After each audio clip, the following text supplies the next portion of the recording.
où j'avais mon bureau, mes placards, tous mes dossiers. Bon, il ne reste rien, évidemment, aucun dossier. Wahiba Azaz est kinésithérapeute à Ezoprel. J'ai essayé de garder un petit peu de paperasserie, mais que je vais devoir rapidement jeter, puisque les champignons prolifèrent aussi. Plusieurs semaines après la catastrophe, les dégâts occasionnés par les inondations à son cabinet et à sa partie privée à l'arrière de la maison restent considérables. C'était une eau boueuse, plein de bactéries, à mon avis, très sale, qui s'est infiltrée vraiment partout. Le salon, c'était ce qui m'a impressionnée parce que ce meuble-là était parti de l'autre côté, avait un gros pot dessus. Aujourd'hui, Wahiba reçoit la visite des services d'Eno-Analyse pour l'aider à gérer les conséquences sanitaires de la catastrophe. Madame Pasture, monsieur Astierperret, nous venons d'Eno-Analyse. Oui, enchantée, oui. Bonjour.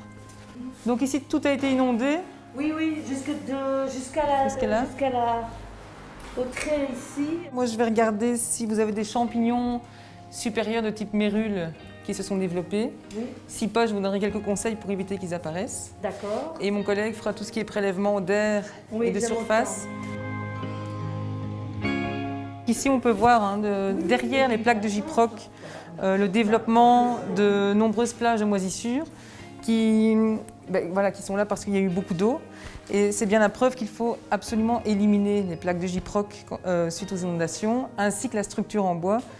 Parce que c'est un substrat idéal pour le développement de moisissures qui peuvent, dans des cas graves, provoquer des hémorragies pulmonaires. Vous devez déjà, c'est bien sécher votre bâtiment en mettant des déshumidificateurs électriques. Oui. Ou, si vous n'avez pas, vous aérez. Toutes les maisons de cette rue ont été finalement touchées plus ou moins de la même manière.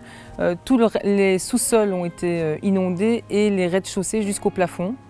Et donc, principalement, on a des développements importants de moisissures sur les murs en plâtre, les murs en gypse ou en carton, sur les lambris, sur les meubles, sur tous les objets. Donc, c'est essentiellement des développements de moisissures qu'on constate.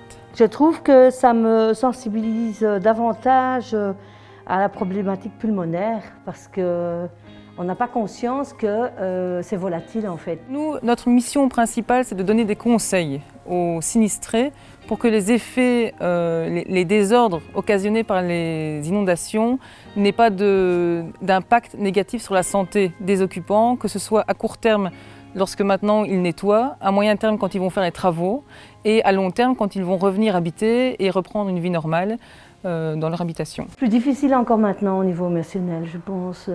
On n'a plus vraiment envie de se projeter en fait parce qu'on se dit il y a des peurs qui s'installent, est-ce que ça va revenir ?